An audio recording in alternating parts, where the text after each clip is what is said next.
பேராசை பெருங்கஷ்டம். நீர் பற்றி இரு பெண்களின் உரையாடல். நீர்நிலையில் வீடிருந்தா சின்னக்கண்ணு, நிகழப்போவதொன்றுமில்லை சின்னக்கண்ணு. வீட்டுக்குள்ள நீர் நுழைந்தா தங்கமே தங்கம், பீதிக்குத்தான் வந்திடனும் தங்கமே தங்கம். யாரும் இருக்குமிடத்தில் இருந்துவிட்டால் தங்கமே தங்கம், ஊரும் உலகும் செழித்திடுமே தங்கமே தங்கம். ஆற்று மணலை அள்ளி எடுத்தால் சின்னக்கண்ணு, ஆவப்போவதொன்றுமில்லை சின்னக்கண்ணு. உழைத்த பொருள் வங்கியிலே சேர்ப்பது போலே, நிலத்தடி நீர் அது காக்கும் தங்கமே தங்கம்.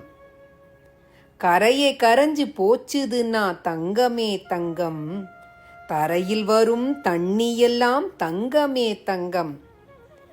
வேலி இல்லா வீட்டினிலே தங்கமே தங்கம், வேங்கை வரும் இயல்புதானே தங்கமே தங்கம். பேழையிலே பணத்தை சேர்த்தேன் சின்னக்கண்ணு, மழை நீரை சேர்த்து ஆவதென்ன சின்னக்கண்ணு.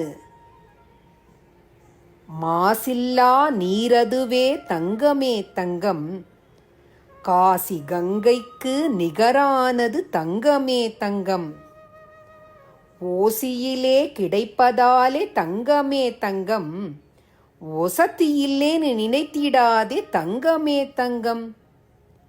வானம் மும்மாறி பொழியாது தங்கமே தங்கம், வேணும் நீரை சேர்த்து வையு தங்கமே தங்கம். குளம் கேணி இனியதற்கு சின்னக்கண்ணு, குழாயிலே நீர் வருது சின்னக்கண்ணு. சட்டியில் இருந்தால் அகப்பையில் வரும் தங்கமே தங்கம், வட்டி கட்டி வாழ்பவர்க்கு விளங்காது தங்கம். குழாயில நீ குடிப்ப தங்கமே தங்கம், குருவியெல்லாம் எதை குடிக்கும் தங்கமே தங்கம். அடுக்குமாடி கட்டிடங்கள் சின்னக்கண்ணு, இடத்தை மிச்சப்படுத்திடுதே சின்னக்கண்ணு. ஒரு தட்டில் பலர் உண்டால் தங்கமே தங்கம், ஒருவருக்கும் பத்திடாது தங்கமே தங்கம்.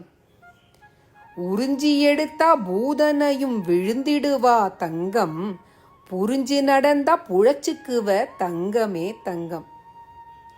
உடலில் அதிகம் நீர்தானே தங்கமே தங்கம், உலகில் அதிகம் நீர்தானே தங்கமே தங்கம்.